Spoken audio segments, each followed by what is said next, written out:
गावाकडच्या ह्या 3 पद्धती वापरून असं खमंग फोडणीचं वरण आपलं तयार झालंय। भातासोबत चपातीसोबत खाऊ शकता, सूप म्हणून पिऊ।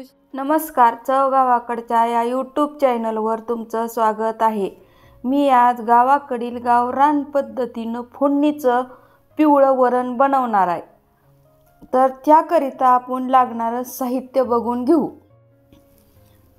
ही एवढी आपली छोटीशी वाटी आहे, एवढी ही एक वाटी, थोडी कमी नाही तर मी डाळ घेतलेली आहे तुरीची। आणि ह्या डाळीला स्वच्छ निवडून धुवून शिजायला टाकायचं आणि चिमूटभर ह्यात हळद टाकायची अशी एवढी, आणि एवढंच तेल टाकायचं आणि डाळ मस्तपैकी अशी आपली शिजवून घ्यायची। जर डाळ शिजवून घेतलेला जर तुम्हाला व्हिडिओ दाखविला तर तास अर्धा तास जाईल, म्हणून मी डाळ शिजवून घेऊन परत तुम्हाला दाखवते, लय वेळ जाईल म्हणून शॉर्टकटमध्ये व्हिडिओ बनवते। ही आता मी अशी डाळ शिजवून घेतली। परत चमच्यानं किंवा रवीनं अशी बारीक चिंगरून घ्यायची किंवा अशी चुरून घ्यायची किंवा पळीनं अशी गरगटायची।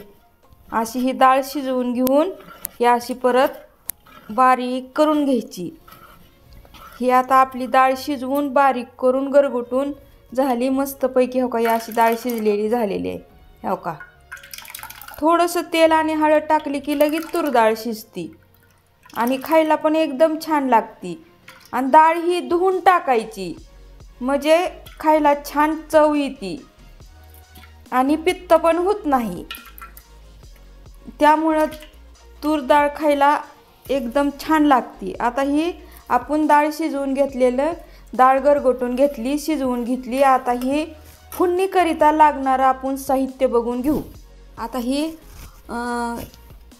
छोटा चमचा आहे बघा हळदीचा, ही एक छोटा चमचा हळद घेतली, चिमूटवरच हिंग घेतलाय आणि ही वल्ल खोबरं आणि लसण मिक्सरवर कुटून घेतलेला आहे। 2 हिरव्या मिरच्या घेतल्या त्या आणि थोडीशी कोथिंबीर घेतली, थोडंसं तेल घेतले, पोहे खायचे 4 चमचे आणि अर्धा चमचा जिरी मोहरी मिक्स केलेलीच घेतलेली आहे आणि चवीनुसार मीठ आणि ही एक कढीपत्त्याचं असं पान घेतले। ही वरणाचं लागणारं साहित्य आहे। चला तर मग आता कसं करायचं ती तुम्हाला सांगते।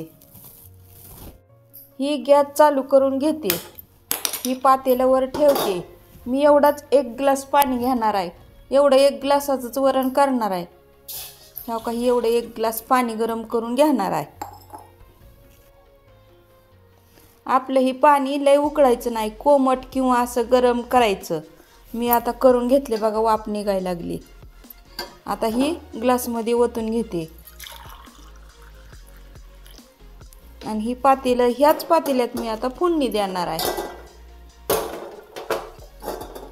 आणि तूप पण ह्या वरणाला लागणार आहे, मी तुम्हाला शेवटी दाखवणार आहे। सगळं वरण तयार झालं की तूप वरून टाकणार आहे। आता ही छान पातेलं आपलं गरम झालेलं आहे, आता तेल ओतून घेते।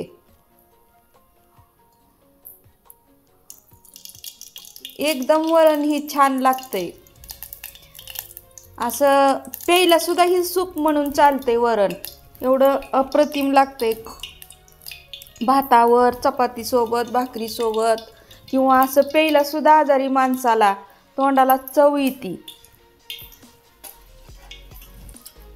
आता ही चांगलं तेल गरम झालंय, आता जिरी मोहरी टाकून घेते।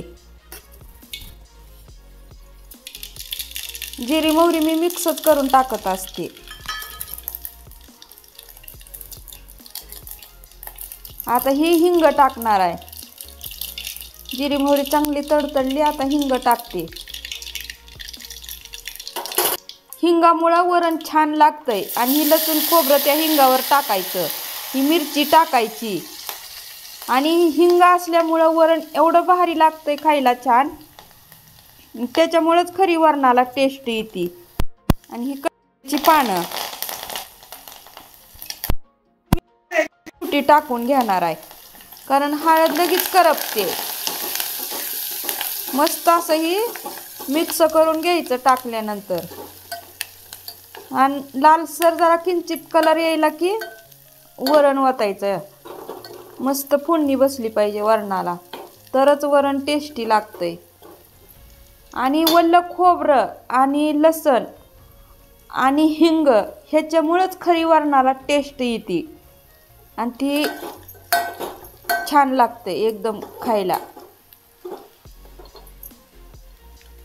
आता ही चांगलं झाले बघा तळून. ही कोथिंबीर पण टाकते, वरून टाकत नाही, तेलातच तळून टाकते म्हणजे छान लागते खायला. आता ही कोथिंबीर पण टाकून घेतली. आता ही हळद पण टाकून घेते. हळद टाकली की लगेचच वरण वाटायचं म्हणजे हळद करपत नाही. हो का, ही मस्त फोडणी बसली बघा. आणि ही थोडंसं इसळून पातेलं असं वतायचं डाळ शिजवलेल्या पातेल्यातनं. आता तुम्हाला वरण किती करायचंय त्यानुसार पाणी वतायचं. तुमच्या घरात माणसं किती येते त्याप्रमाणे वतायचं. तर मी एवढं 1 ग्लासच पाणी ओतणार आहे मी. आणि पाणी किती वतायचं म्हणजे काय किती पण वतायचं नसतंय. वरण कसं घट्ट पातळ ह्या हिशोबावर पाणी वतायचं असतंय. 1 ग्लास म्हणून तुम्ही 1 ग्लास वतायचं नाही. तुमच्या घरात माणसं किती येते त्यानुसार वरण करायचं. घट्ट पातळावर करायचं असतंय. तर आपलं ही वरण आता हो का मस्त झालेलं आहे. लय पातळ पण नाही आणि लय घट्ट पण नाही, छान वरण झालेलं आहे.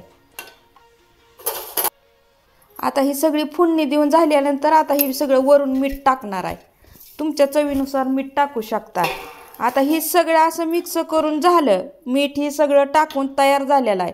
आता 1 उकळी आली की आपलं वरण तयार झालं म्हणायचं. आता ह्याला 1 उकळी येऊ देते. मस्त आपल्या हो का वरणाला उकळी आली बघा. आता ही उकळी वरणाला आली की वरून पोहे खायचा अर्धा चमचा तूप टाकणार आहे मी. आणि ही घट्टच तूप आहे, या गरम वरणात विरघळलं जातंय. ही पोहे खायचा अर्धा चमचा तूप टाकलेला आहे मी.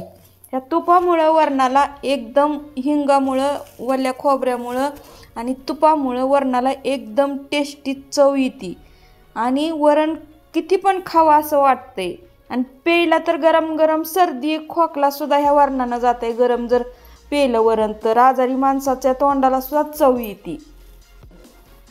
वल्लं खोबरं आणि तूप आणि हिंग ह्या 3 गोष्टीमुळं वरण एकदम टेस्टी आणि छान बनलं जाते. आणि ही तुम्ही बनवून बघा. ही करायची पद्धत तुम्हाला कशी वाटली ती कमेंट बॉक्सवरून सांगा. नवीन असाल तर चॅनलला सबस्क्राईब करा. धन्यवाद.